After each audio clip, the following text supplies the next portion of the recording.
New delivery. What is it gonna be this time?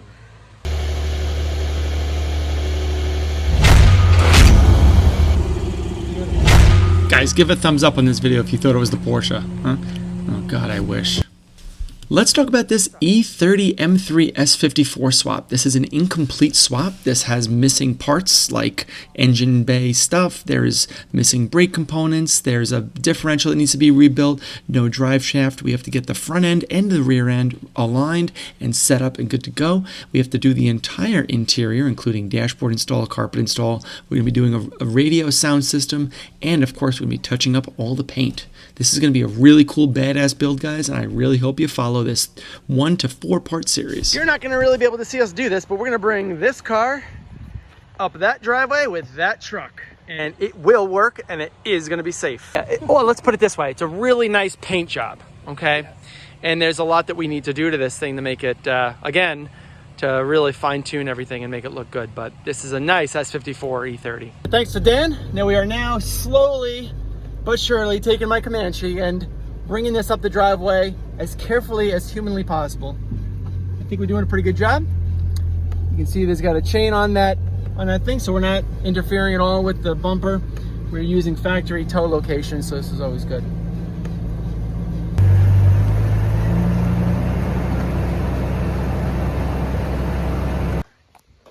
Guess who's found his home? Okay, we got it centered. We got the, I don't know, we just got it. We're gonna get this thing up and we're gonna take a look underneath and see what's going on. It's also bad, so. First of all, I gotta say, this is absolutely gorgeous exhaust work. Very, very nicely done exhaust work. There's no drive shaft in here. At all, so I don't know if it's inside the car, but we definitely need that if we want to test drive this thing. And yeah, you can see that this has actually been shaved and will need to be painted and, you know, or cosmolined or whatever we want to do to it, but that's all part of the effort here, is to get this whole underbody, you know, singing. All right, so we've got the rear end off. Now we're kind of exposing everything up in here in order to be able to clean and do the body work that we need. We still need to remove the fuel tank and the lines. All right, so we got the 2 half shafts out, which we were looking to replace because we've got, you know, cracked boots here and over here. But what we also found after removing these things is that we've got the reluctor rings for the ABS just basically fell out. You can see this one here has got a big crack in it. And the other one that we haven't removed yet is still literally caked into there. And it looks like it's interfering with the sensor. So the sensor is certainly no good, needs to be replaced. And what is that thing you're pointing to, Dan? More reluctor ring. Is that more? It's another one. Another? You're kidding me. A second one? Yeah. Take it out. Let's see what it is. Ew. Oh no, it's a piece of the one that fell out. More of this one, yeah. Look at this. Yeah, so this, yeah, no good. No bueno. So yeah, this is definitely needs to be replaced, obviously. And the half shafts need to be replaced as well. So, I mean, we can do boot replacement, right? We can do the boots, and we can get reluctor rings and rebuild these things. But honestly, at this point, it doesn't really make sense. We've got a bead on a couple of replacement parts, so we're just gonna go with that instead. Okay, now that we've done the evaluation, we're putting the assembly back in. There's no need to replace bushings because everything is already polyed, so that's good. It's as light as it possibly can be, so we're gonna reinstall the subframe with the trailing arms and the hubs and calipers right now as is, and then we'll reassemble everything else later because we do need to rebuild the diff, and that'll be later on in this episode or maybe in the next episode. Now let's talk about front sway bar installation. The reason that those front frame rails were actually cleared was so we can weld custom bracketry that squares it off and allows us to install the E30 front sway bar in that location. Now the sway bar on the E30 is normally behind the axle. In this case, we're moving it in front of the axle because the oil pan is there. Here we've got some interferences we need to address. As you can see, the hose is hitting on that sway bar, but everything else looks good. So here we tack them in place. There are plug weld locations, as you can see there. So we're going to end up welding on the plug welds. This doesn't need to be fully encapsulated and welded as long as you use the correct type of weld through primer and then paint it over. Everything should be fine. And you can see here that we ended up using Pour 15 on the entire setup there, and it looks really good. All right, so we got our brand new carpet. We're gonna be putting that in shortly, and we have brand new powder coated sway bars. This is a fire engine red with a clear coat, and these sway bars have been completely restored. We're gonna be installing them right here now that we've got our sway bar mounts installed, and we've got everything threaded and bolted on, so we're good there. And Dan is just getting the sway bar links installed so that we can get those sway bars installed so we don't have to worry about anything else in terms of damaging any of these components while they're just sitting here waiting to be installed.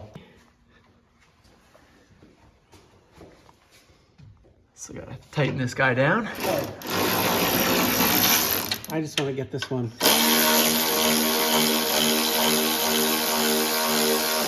snugged out. Now nice and clean we got this. We relayed out our harness. Dan did a really great job of getting this thing installed so that we can get the carpet on top, which is gonna be a bit of a challenge with the big shift knob in there, but I don't think it's gonna be too much of an issue. But everything is nice and clean and ready for install. Here's our brand new carpet. Now that we've got the HVAC out, that carpet can slip right in. And you can see all the little pre-cut out holes here for everything that we're gonna end up either, cutting out or whatever, but it's gonna fit real nice here. So let's get this carpet in. All right.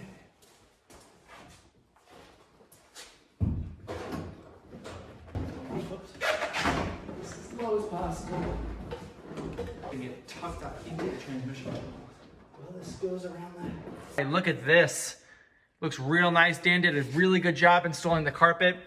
We've got our door sills installed, and everything is coming in real nice. Obviously, this is going to require a nice detail there, but yeah, everything seems to be installed pretty good. Got to get that accelerator pedal in, and of course, next is going to be the HVAC and the dash. So here we've got our crack-free dash. We had a dash under wiring harness that we had to install prior to putting the dash in. We had to make sure that all of the HVAC ducting was in place. We've got our M3 cluster. We were inspecting it and testing all the bulbs. And then we needed to repin our HVAC connector to the setup because the connectors were incompatible. One was a 9-pin, one was a 12-pin. Early, late model differences. So we had to just adjust and pivot and repin both sides to a different Molex type connector.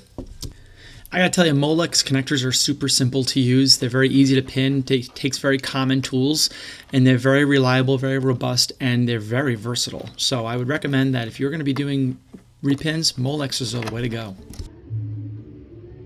So one thing I wanted to do before installing the dashboard was get these two air conditioning lines in there into the expansion valve. Very, very important you do that. It just gives you so much more room without the dash in the way to just bolt those on the right way with the correct green washers for the R134A. And here we are installing the dashboard. As you can probably notice, if you're astute here, you'll see that I did not have the front windshield in. We'll put that in next. And the reason being is that not having the windshield in when installing the dashboard makes it so much easier. Oh, move that green. Yep, there you go. Good, good.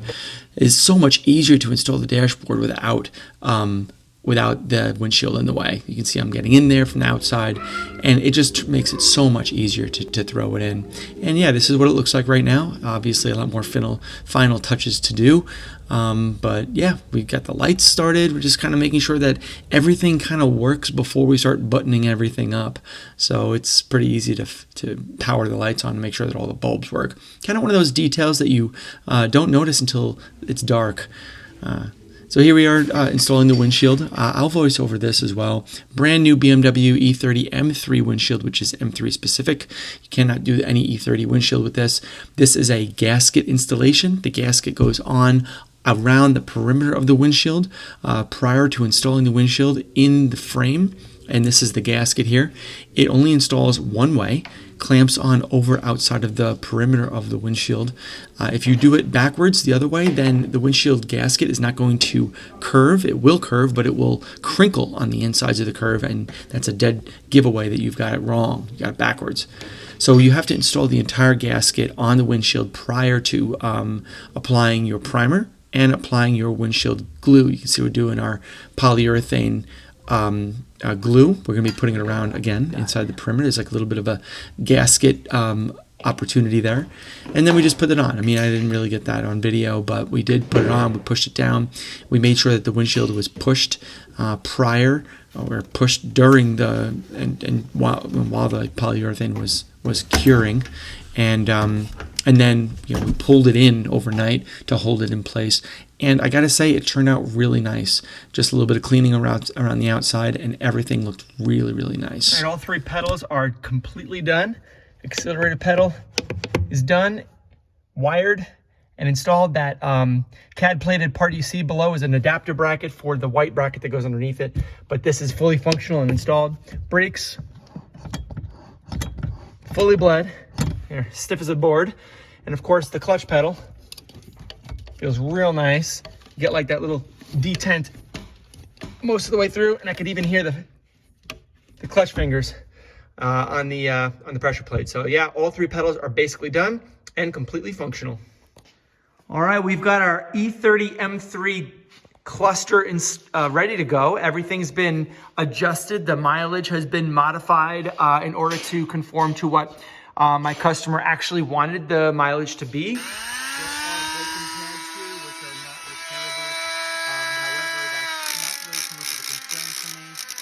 The bolt will still go through and it will hold just fine, which is important. As you can see, we also did remove this glass if we need to affix with a little bit of super glue.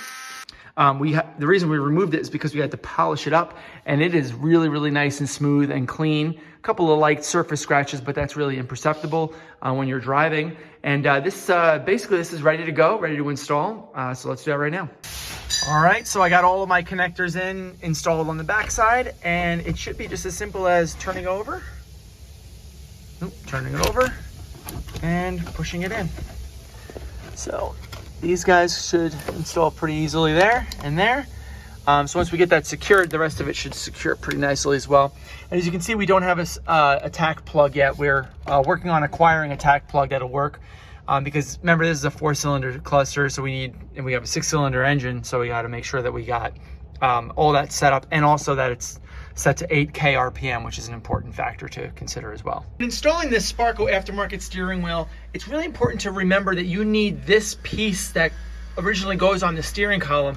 That thing has a little indent inside of it that goes over the spring inside. When you install the steering wheel now on top of that, it actually compresses really nicely and it appropriately spaces for the key lock. Without that, you're either not going to have your key lock working properly, or the steering wheel is going to wobble because it's not making the adequate pressure on the items that it needs to prevent the wheel from moving. So now we're installing our M3 badge, which actually needs to be quite specific. The location of the M and 3, I learned, and we all learn these things eventually, needs to be in a very specific location. So you have to make sure you dimension 74 millimeters from the outside to get to the edge of the 3, and then the difference between the M and the 3 is 9 millimeters. So yeah, it is actually interesting how you do it. And then we started to assemble our front grille. We got our front bumper installed. We got our M3 badge on the grille. And having said that, guys, I would like to welcome you to the E30 M3 S54 Henna Red build. Thanks for watching, and stay tuned for part 2.